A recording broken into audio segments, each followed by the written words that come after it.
Quante volte ci è capitato di aprire un sito web e di rimanere, un po' perplessi di fronte a colori che non ci invitano a continuare la navigazione? Questo accade molto più spesso di quanto si possa pensare e non necessariamente è dovuto ad una mancanza di gusto o alle poche skills nel design. Infatti, come per ogni altro step nella realizzazione di un progetto, ciò che è importante è seguire una metodologia per non perdersi fra sfumature e codici di colore. Ma perché i colori sono così importanti? La risposta sta proprio qua, nel nostro cervello. Grazie alle neuroscienze e in particolare al neuromarketing si è capita la grande connessione che si stabilisce a livello emotivo fra un brand e un consumatore e l'utilizzo dei colori costituisce una parte cruciale in questo.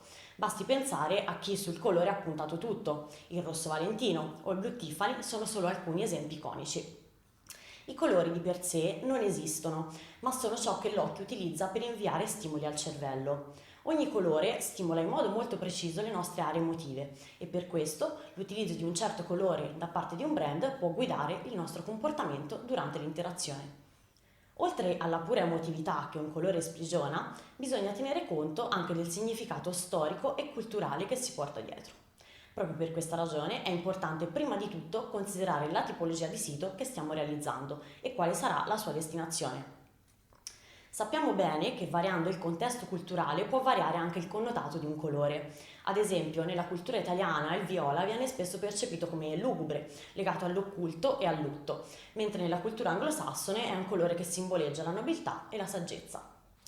I colori, ancora prima dei pittogrammi e delle parole, sono il filtro con cui etichettiamo il mondo.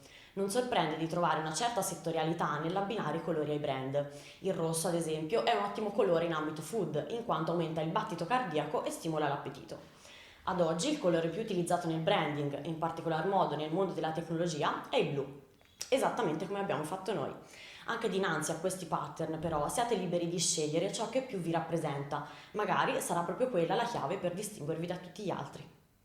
Non tutti i colori sono facili da assemblare e incastonare in un progetto, anzi, ci sono alcune nuance che possono dare davvero del filo da torcere in fatto di design. I colori metallici, ad esempio, sono molto complessi da gestire, così come colori molto scuri o poco vivaci. Se il rebranding non è un'opzione, non disperate. La soluzione è non esagerare con l'utilizzo, valorizzare il colore nei dettagli e con gli accostamenti sia più tenui che a contrasto. Fino a che less is more è la vostra password, tutto filerà per il verso giusto.